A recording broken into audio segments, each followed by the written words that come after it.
আমি এখন বানাচ্ছি সাজের পিঠে।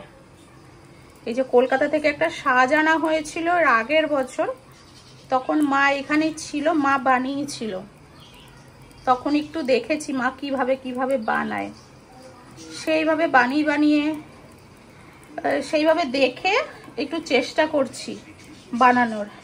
অনেকটা সংঘর্ষ করার পরে এরকম ধরনের পিঠা আসছে। প্রথমে এসছিল এরকম, এখন অনেকটা ঠিক হয়েছে। আর এদিকে গোলাটা অল্পই করছি, যতই পারবো কি পারবো না, সাকসেস হব কি হব না সেই হিসাব করে। আর এদিকে দুধ আর গুড় জাল দিতে সবে ভেজানো চালু করেছি। আর এদিকে পিঠে বানাচ্ছি। এদিকে সাজ ফেটে গেছে, এদিকে একটা ফাটা হয়ে ফেটে গেছে। আর এই যে বানাচ্ছি, অনেক কষ্ট করছি। ভাবলাম এই পিঠেটা কখনো বানানো হয়, মালপোয়া বানিয়েছি, সব রকম পিঠে বানিয়েছি, কিন্তু এই ধরনের এই পিঠেটা কখনো একা বানানো হয়নি। তাই আজকে এই পিঠেটা বানাচ্ছি। দেখুন তো হয়েছে কিনা, কমেন্টের মাধ্যমে জানাবেন যে হচ্ছে কিনা। প্রথমবার বানাচ্ছি, সেই সন্ধ্যা 6টা সাড়ে 6টা দিয়ে লেগেছি।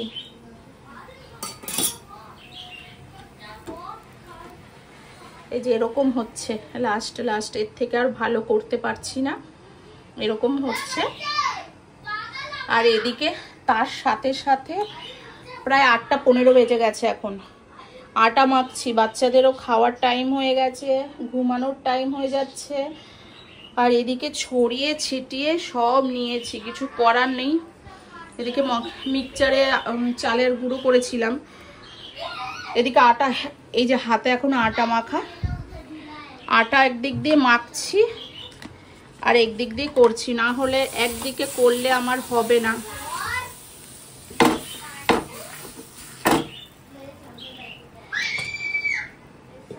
তাই সব দিকে করার চেষ্টা করছি। আর এটা বানাতেও ইচ্ছা করলো, স্বাদ ছিল আগের বারে, তাই জানি না কেমন করতে পারছি, খাওয়ার পরে বোঝা যাবে।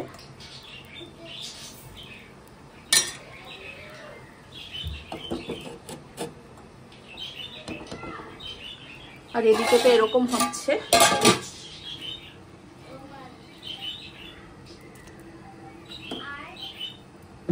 দুধটা একটু বেশি জাল দেওয়া হয়ে গেছে, মানে যেই হিসাবে পিঠে প্রথম তো কয়েকবার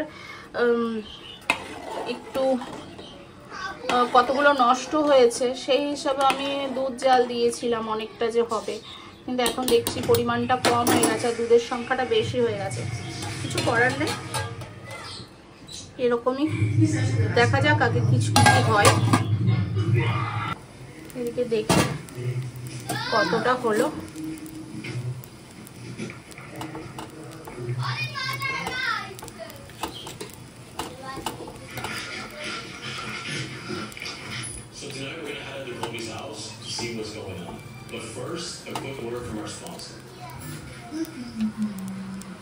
জানি না সেরকম পরিমাণে তো ভালো হচ্ছে না, কিন্তু তাও আপনারা কমেন্টের মাধ্যমে জানাবেন হচ্ছে কি না।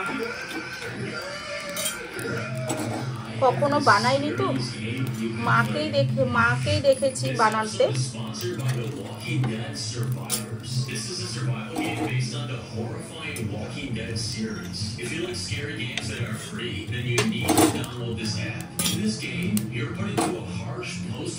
তাড়াতাড়ি করে সব বানিয়ে ফেলি।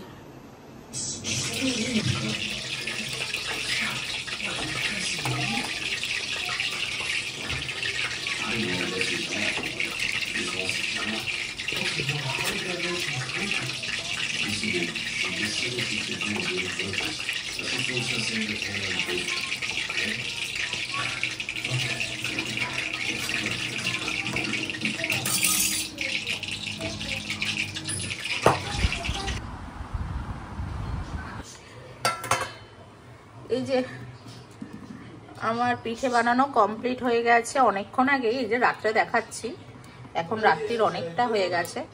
একটু এই যে কয়েকটা রেখেছি শুকনো, আর এই যে দুধে ভিজিয়ে রেখেছি।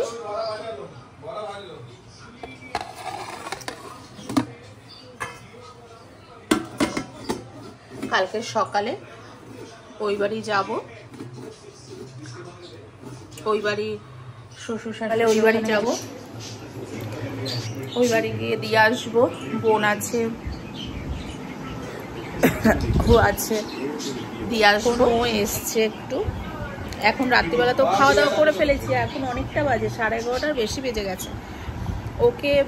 ওকে দিলাম একটু খাবার জন্য, যে দেখি কতটা কি ভালো হয়েছে না খারাপ হয়েছে, একটু খাওয়ার জন্য। দেখুন কেমন হয়েছে, যেরকম হয়েছে সত্যিকারের খেতে ভালো হয়েছে। আর একদম নরম হয়ে গেছে, স্পঞ্জি হয়ে এখনই পুরো নরম হয়ে গেছে।